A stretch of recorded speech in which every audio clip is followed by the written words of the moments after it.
Yeah.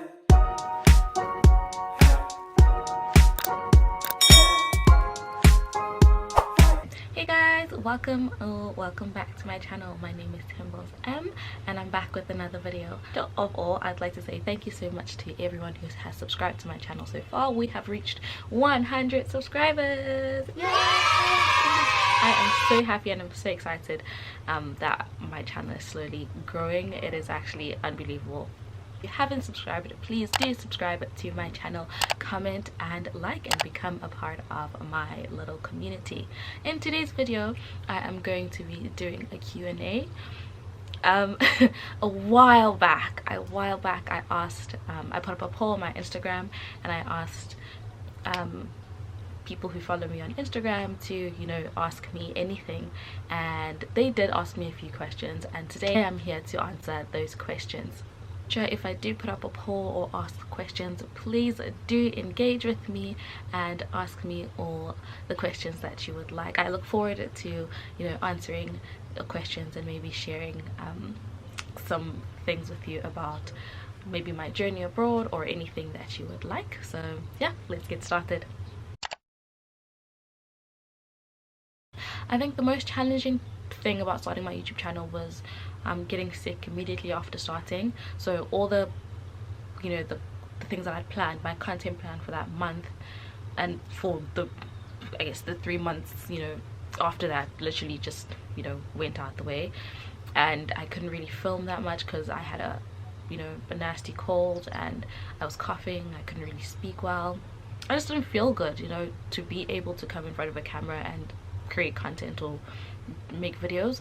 So that was, I think, the most challenging part, and just finally getting the courage to start and do everything, and then the moment I do, I get sick. And it's, you know, like, so this hill and this excitement and this energy that I was on just went down, and I was just like, what? But immediately after I got sick, I started up again and I tried to, you know, do my best to continue on that plan that I had, and yeah, now I'm here.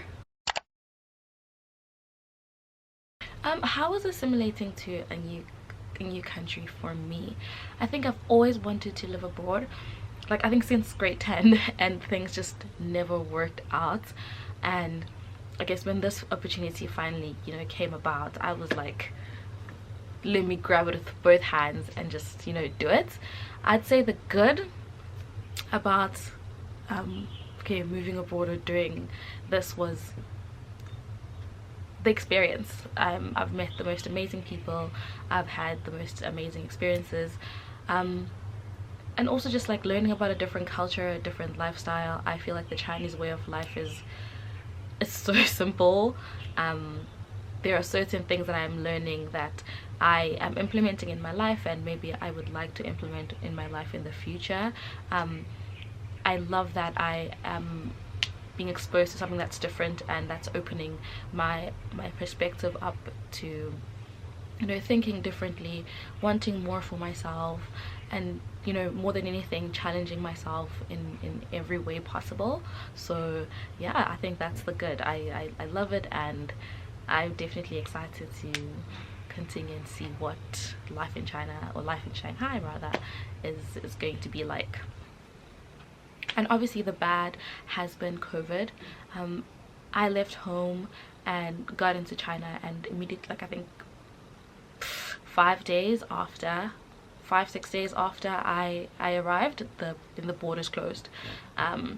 And I was like, oh, I've never been in quarantine, especially with like everything that was happening at home. And then there was a second wave of COVID that hit Shanghai, and I got to experience my first like quarantine and all that stuff, and it was horrible. Like yeah, just the way that COVID has sort of, you know, had us stuck in the same place for such a long time. And even though the world had moved on, China was still like closed, and that was kind of hard because I hadn't been home in a long time, and just obviously then seeing the world move on and you're still like stuck, that was a bit bad. I will try my best to share about Chinese food.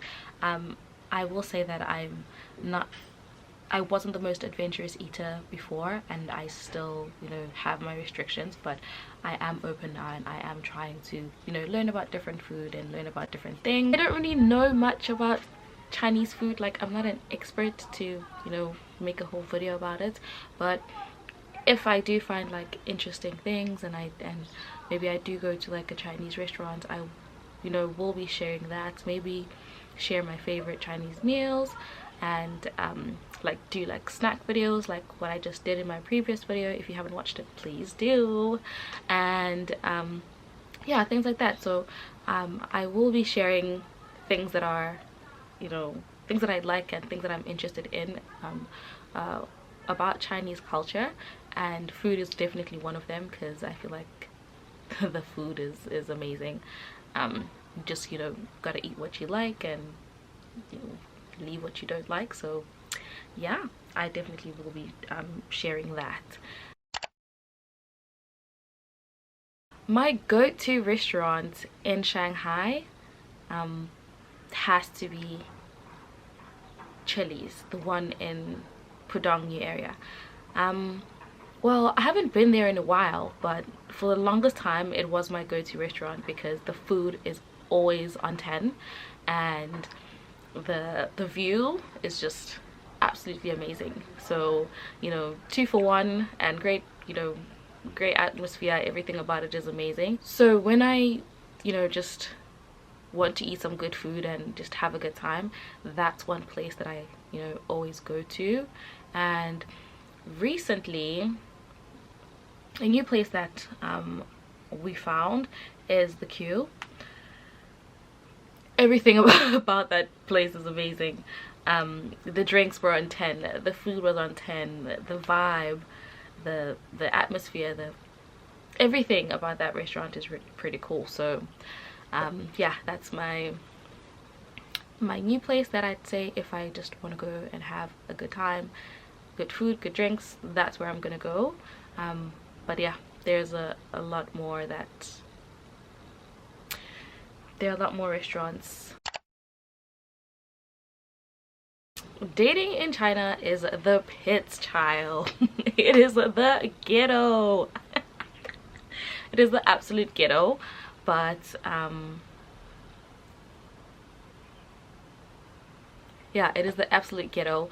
But I just think people are different. Other people are lucky. They you know, come to China and they immediately like meet the love of their life or whatever, and then other people just come and they're here for a good time and like not a long time.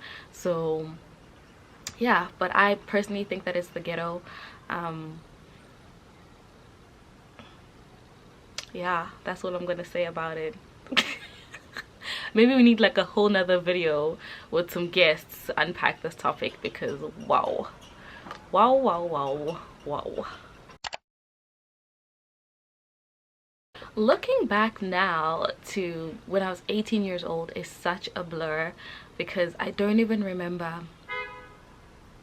Yeah, I don't even remember like what I was doing. I think the most that I was doing, I was just like focused on my matric and getting into uni, and that's all. Like, I was just, you know, school and uni applications and all that stuff.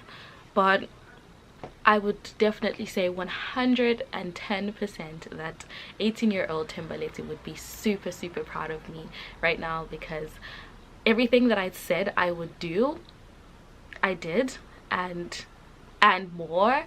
And even some of the things that are still on my list and things that I wanted to do, they're either in the process of being done, or I've made plans to, you know, get those things done. I have a timeline of when I'd like to get those things done. So yeah, she would be proud. She'd be super proud. She'd, you know, look at me and be like, girl, you're doing good, you're doing amazing.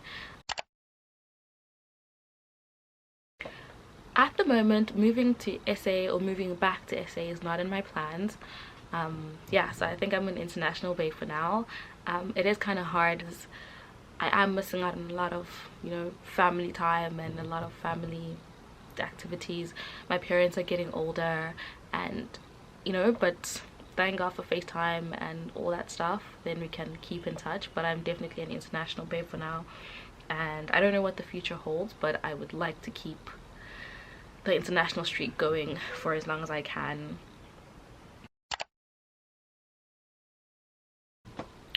If I had the same life, then I'd say 100% China is better. um, Everything about China is easy. Everything about China is, you know, it's just right. I'm not saying that it's not difficult, and I'm not saying that, you know, I don't face challenges or I haven't faced challenges before, but it's just so much easier. There are, you know, certain things that I guess living in South Africa I'd have to deal with and I'd have to be like more aware of, whereas in China I don't have to, you know, be thinking about those things. So I'd say if I had the same life, I would definitely say that China is the better country. My first big girl purchase was the Louis Vuitton Neverfull MM. I spent a whole year saving up for that bag, and yeah, then I finally bought it, and that is my baby girl. That is my ride or die, and I love her so much. So that was like my first big girl luxury purchase. I love that bag so much. That is my girl. Yeah, that is my baby. Like I bought that bag, I think 2020, 2021, if I'm not mistaken. I spent a whole year saving up for that bag, and I've always wanted it. It was always like on my wish list when it came to like luxury items, and yeah, I eventually did it and I bought it. So yeah, she's gonna be with me forever. Like, I love that bag, and it's definitely something that I will keep and pass down to my children, even though maybe the value may not be the same, but it's something that I will keep forever and ever and ever. Thank you so much for tuning in to my video. I hope that you enjoyed my Q&A. If I do post questions poll up next time, please do engage and please do ask me your questions so that we can have more of these, and you know, we can get to know me better, and yeah, we can have fun answering each other's questions. So thank you so much for watching, and don't forget to comment, like and subscribe on my video, and also watch my previous videos as well. I will see you next time. Bye.